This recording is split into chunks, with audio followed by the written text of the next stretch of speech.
Good evening, guys and girls. It's your boy, the Mad Chef, and tonight we're taking a flavor expedition back to Italy. You guys know I love Italian food, so I hope you do as well. It's what's for dinner tonight, and tonight we're making a Mad Chef twist on the dinner classic, an Italian favorite. It is chicken parmesan. We're also going to be going over my homemade marinara sauce again, so you guys will learn how to make this. I did previously cover it in the pilot to my pub food at home video. If you guys haven't watched it, I have a card floating around and a link in the description somewhere. That was kind of a long-winded video, and there were some careless errors made. It was one of my absolute first food videos I've made, and I think that's kind of obvious if you watch it. So since the sauce is a key player and vital to chicken parmesan, I feel like it's worth going over it again. So let's get started making homemade marinara, and let's get to work on our chicken parm. Alright, we're not wasting any time tonight. Inside of my pan, I've got just enough olive oil to cover the bottom of it. Should be anywhere between 2 to 3 tablespoons of extra virgin olive oil. And to that, we're going to start sweating off 3 tablespoons of minced garlic and a half a teaspoon of red pepper flakes.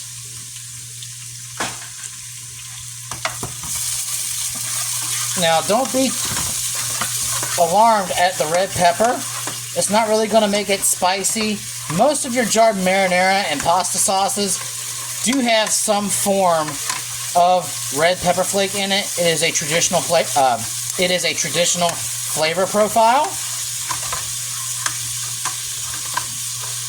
And we're just going to start browning this off a little bit. We're just trying to release the oils and make it fragrant. Alright, now that we got a little bit of color going on and we can smell this pepper and this garlic throughout the house, we're going to go ahead and add in 1 can, 28-ounce can of crushed tomatoes. You can use whatever kind you like. Could be San Marzano, could be store brand, just like I use. As long as there's no added flavors or ingredients to it. Alright, now that the sauce is starting to bubble, we're going to try to get some nice consistent bubbles going. Once your sauce starts to bubble, we're going to start adding in our seasonings.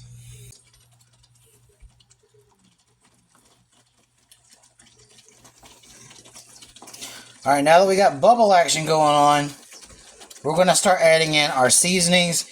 In this bowl, I have 1 tablespoon of onion powder, half a teaspoon of oregano, and half a teaspoon of Italian seasoning. We're going to drop that in. Alright, now if you want to use real onion, you can. 1 tablespoon of this onion powder will constitute 1 medium yellow onion, diced. Now, if you are using a real yellow onion to make this sauce, you're going to want to sweat it with the garlic and the red pepper at the beginning to get it translucent and to get those oils released and fragrant. But I like to use onion powder. I feel like I can control the flavor a little bit more with the powder. Alright, and now what I'm going to do is add a half a cup of water. If you don't do this, your marinara will become too thick. We're going to fold that in.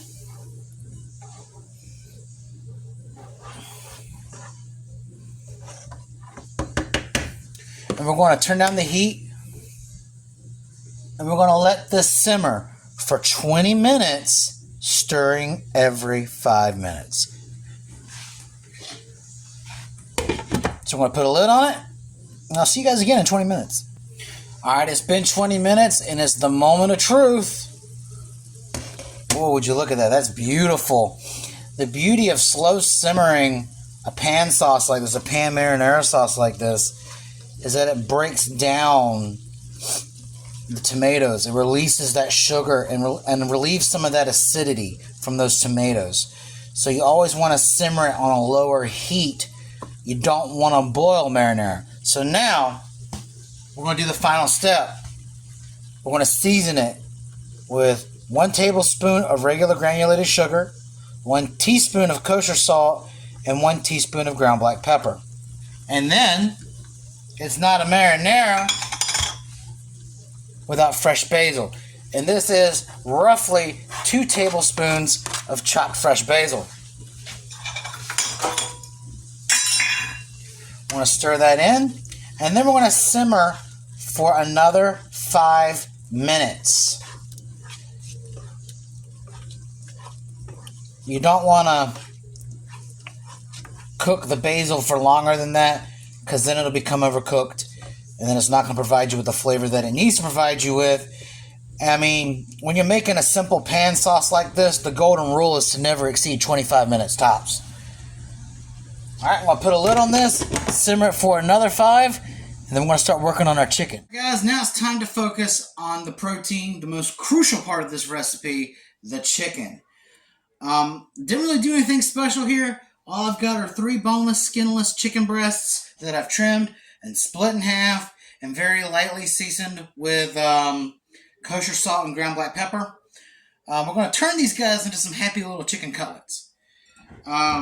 Now we're going to talk breadcrumbs. We've discussed breadcrumbs on this channel before, especially in the pub food video where I made meatball subs. What's in this bowl is 2 cups of Panko Italian style breadcrumbs. And guys, I'll say it once and I'll say it again. I don't care if you're using top tier breadcrumbs or store brand. It comes out of the can tasting pretty stale. So we got to wake this up because I don't want no cardboard tasting breadcrumbs on my chicken. It's never as flavorful as it appears. Alright, so we're going to wake up this cardboard can or cardboard box with this seasoning blend right here. Don't be alarmed if it sounds like too much. Again, like in all my other breaded chicken recipes, we're not going to be using all the breadcrumbs and or flour product here. We're just trying to make sure every piece of chicken is evenly seasoned and coated. So what I've got here is 1 tablespoon of kosher salt, 1 tablespoon of dried basil, half a tablespoon of black pepper, half a tablespoon of onion powder, half a tablespoon of garlic powder, half a tablespoon of oregano, and half a tablespoon of red pepper flakes.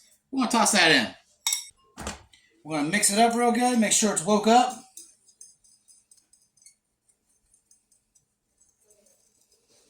And that just smells beautiful, y'all. Alright. And now we're going to add one more thing. If you ever wondered where the Parmesan and chicken Parmesan comes from, because, you know, it's usually served with a melty mozzarella topping, it's right here in the crust. So what I have here is 1 cup of 4C Parmesan Romano. Homestyle Parmesan is fine too. Boom. Inside the breadcrumbs, we want to get that mixed up. You want to be able to taste that Parmesan. And when this gets cooked, it's going to crisp up and you're going to have this really crunchy crust, moist chicken in the center. It marinates and comes together over that marinara. It's just a good bite. It's a great eat. Alright. Now that we've got our elevated Italian breadcrumbs, it's time to start making our cutlets. Alright, so if you guys have watched my channel for a little while, you know what's about to happen. We're going to dip each chicken breast, fully coated, in the flour. We're going to dip it in our egg wash, which is just 2 eggs and a splash of water mixed together. The flour is unseasoned because we've already seasoned our chicken and we've got so much going on over here. We're not trying to oversalt or kill anybody. Shake this off, make sure it's fully coated, no bald spots, and we're going to press this in our breadcrumb mixture. We want full coverage. And your chicken cutlet should look something like this. Not bringing it any closer because I don't want it to drip everywhere.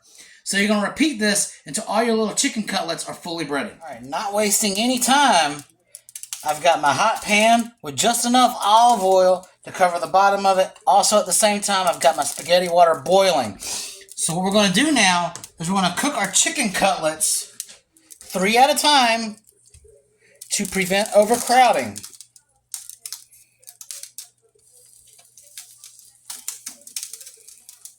Alright, and we're going to let that sear off undisturbed for 3 minutes. Then we're going to flip them.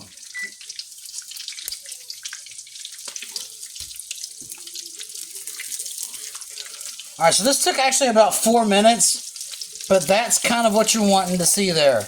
A nice, beautiful, golden brown sear. Alright, so now we're going to do the same thing. Get them all seared off. 4 minutes, undisturbed. My pasta water is ready for spaghetti. We're going to use this, some good old Great Value spaghetti. You can use whatever kind you like. I'm using the whole box, so this is going to make me a couple meals. So just going to add that in. Alright, it's been 4 minutes, and that's what I'm talking about, y'all. Beautiful sear.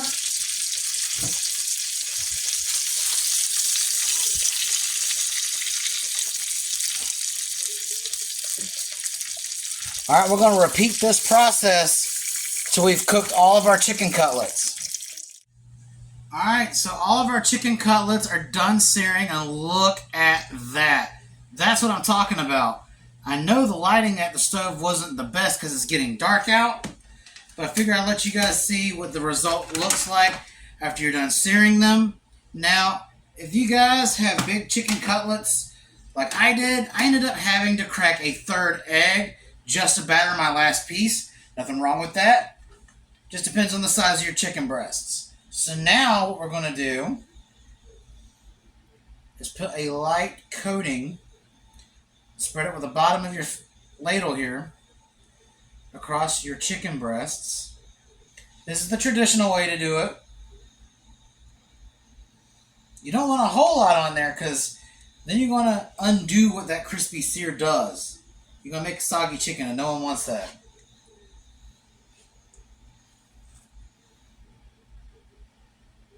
Little dab. Need a little more. And then basically it's just spreading it with the bottom of your ladle. Alright? And you know what's coming next? A little bit of that mozzarella cheese. Just a little bit. Alright, and these chicken breasts are by no means done. We're just looking to get crust and flavor to lock in the juices. Because this chicken's going to come out to be very flavorful and very juicy.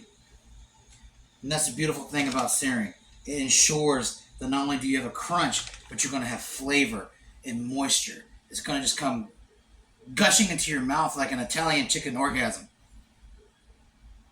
That probably just got me demonetized, but I don't care. Chicken parm is one of the greatest foods ever made. Now that being said, we're going to put these guys in the oven on 350 degrees for about 15 minutes. We're going to check our chicken, make sure it's 165. Alright, this is the moment of truth. This is what everyone has been waiting for. It's chow time. And would you look at this? Get a load of these guys. Isn't that beautiful? In 15 minutes on 350, cooked that perfectly. I was getting about 177 to 180. So these are really cooked through. So let's go ahead and assemble our chicken parm. You're going to get a good twist of your spaghetti noodles. Make a little foundation.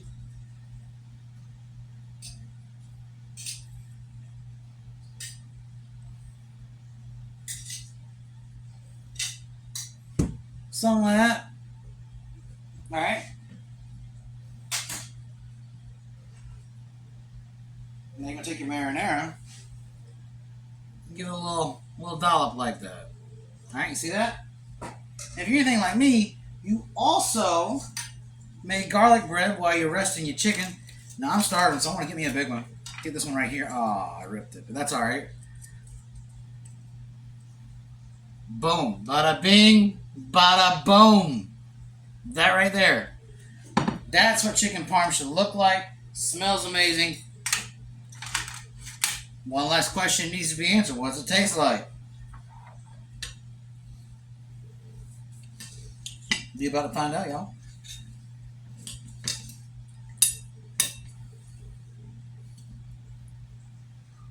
I want to get some of that spaghetti on there. Hold on.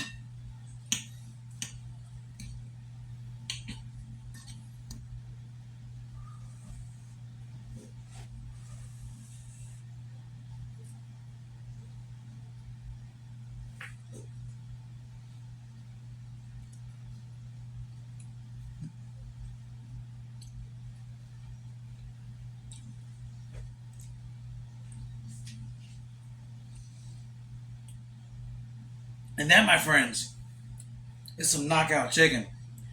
Perfectly seasoned, well cooked, got that crunch, got that sauce, works well with the pasta. Guys, get out there and make this. It's a little time consuming if you make your own sauce, but for great flavor, it's amazing. Try this Mad Chef style chicken parm. You won't regret it. Love you guys. I'm going to go eat.